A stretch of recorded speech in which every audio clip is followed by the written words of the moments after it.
C'est aux frontières du pays, au Maroc et en Tunisie, que s'est constituée l'armée des frontières. Contrairement à l'armée des maquis, celle-ci n'était pas engagée dans des opérations de guerre. Dès la fin juillet, les troupes de cette armée des frontières, avec l'appui du colonel Boumedienne, et se lancent à l'assaut des grandes villes. Divergence politique entre le GPRA, le gouvernement provisoire de Benredda, qui conduit alors les négociations pour la paix, et l'état-major de l'armée des frontières en Tunisie. Cette armée, que dirige un état-major général sous les ordres du colonel Boumedienne, est forte de 60 000 hommes. Lourdement armée, fortement politisée, elle attend son heure. Cette armée est très opposée aux négociations de paix par peur d'en être exclue. Officier formé au Caire, fortement influencé par Nasser, le colonel Ouari Boumedienne n'est pas suffisamment connu dans la société algérienne. Il recherche des appuis politiques auprès des chefs historiques de l'insurrection algérienne, toujours emprisonnés en France. Ils avaient envoyé Bouteflika pour recruter un historique. Ils voulaient d'abord convaincre Boudiaf de les rejoindre, mais Boudiaf leur a dit qu'est-ce que c'est que cette initiative que vous prenez au moment des élections, vous divisez le pays, au moment où il fallait être sur une position de force dans la négociation. Il a été très dur à l'égard de l'état-major, donc out. Bouteflika a éliminé Boudiaf et ils se sont rabattus sur Ben Bella. Sans Ben Bella, je ne pense pas que l'état-major de Ghardé Mao aurait pu réellement s'imposer. Il avait besoin d'une tête politique qui passe, et Ben Bella passait depuis des années comme étant le leader politique du front. Alors, sous la bannière de Ben Bella, l'état-major pouvait se placer. C'était la lutte pour le pouvoir qui avait commencé déjà lorsque les 5 étaient en prison, dont le président actuel Bouteflika servait d'agent de liaison. Il a été vendre un coup d'État, Boudiaf l'a refusé. Il a trouvé un preneur qui s'appelle Ben Bella. Bon, il a acheté le coup d'État. On connaît la suite. À l'époque, Ben Bella, il n'a rien compris dans la situation. Il veut le pouvoir, il peut s'arrêter là. Boumedienne, il a utilisé le Ben Bella comme pion, mais il est la même chose. Et puis après 40 ans, on vit encore de la crise de 62.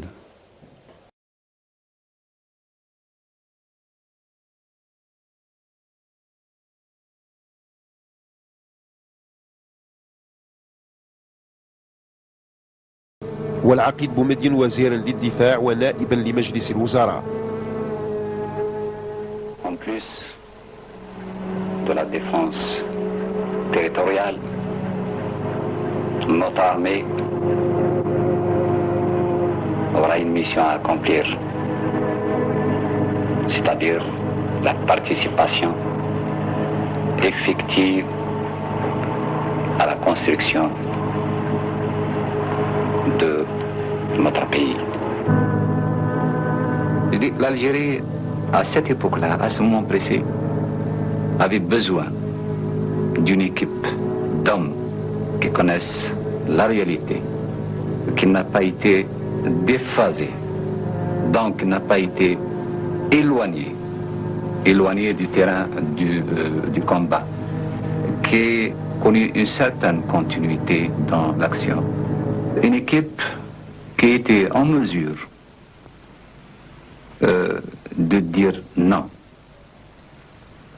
non et d'imposer certaines mesures de redressement.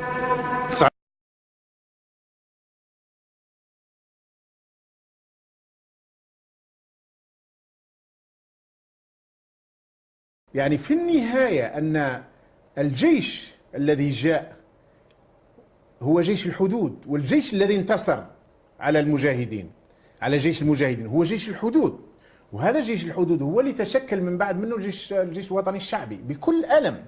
أقولها لك، لأن احنا في كثير من الحالات يقول لك الجيش الوطني الشعبي سليل جيش التحرير، لا، يتحرر أو يخرج الفرنسيس من الجزائر، والناس كلها تتوقع أن تعود لوثائق الثورة الجزائرية سواء أول نوفمبر أو بعض ما جاء في مؤتمر الصمام أو بعض القرارات اتخذت فيما بعد، وأهمها قيام دولة مدنية. قيام دولة مدنية ديمقراطية اجتماعية، يعني بدأت مجلس تأسيسي. نعم وبدأت في إطار المبادئ الإسلامية بإطارها، وبدأ المجلس التأسيسي وبدأت الأشياء. جاءت دبابات من وجدة عليها عسكريين ووضعوا بنبلة في الصورة، وجاءت الدبابات من وجدة. عندما ذهب محمد السعيد رحمه الله، وكان أحد أعظم الثوار والمجاهدين يومها، يواجه يوسف بن خدة، يقول له نواجه هؤلاء. قال له كيف لي بأن أواجه جيش تدعمه فرنسا ومصر والمغرب، يدعمه الحسن الثاني وعبد الناصر وديغول. هذه الدول المؤثرة آنذاك في الأحداث الجزائرية اجتمعوا على الدفع بالعسكر. لماذا كانوا يريدون الدفع بالعسكر وبمجموعة وجدة بالذات؟ لأنهم يعرفون أنهم سيؤدون إلى تخريب البلاد. بومدين، ومنها تم اتخاذ القرار بالدخول إلى العاصمة بالقوة صيف 1962، وفي فندقها المرصع باسم كردادة. عرفت غرفته الشهيرة رقم 105 كان لها شرف إعلان تسمية الجيش الوطني الشعبي بدل جيش التحرير الوطني، وهو الجيش الذي قاد الدخول للعاصمة بنجاح صيف 1962. من بعد الدبارة نتاع بومدين قال سيدي كي ما حبوش خلينا ندخل بالقوة. هذا اللي خلى وأن سي بومدين جاء البوسعادة وقنع سي محمد الشعباني بالجيش نتاعو، قال له باش نهجموا على العاصمة وندخلوا. وجانا سي الخضر بروقع هم مازال حي، وسي محمد بروقية هم مازالوا حي في برازة. قالوا له شوف،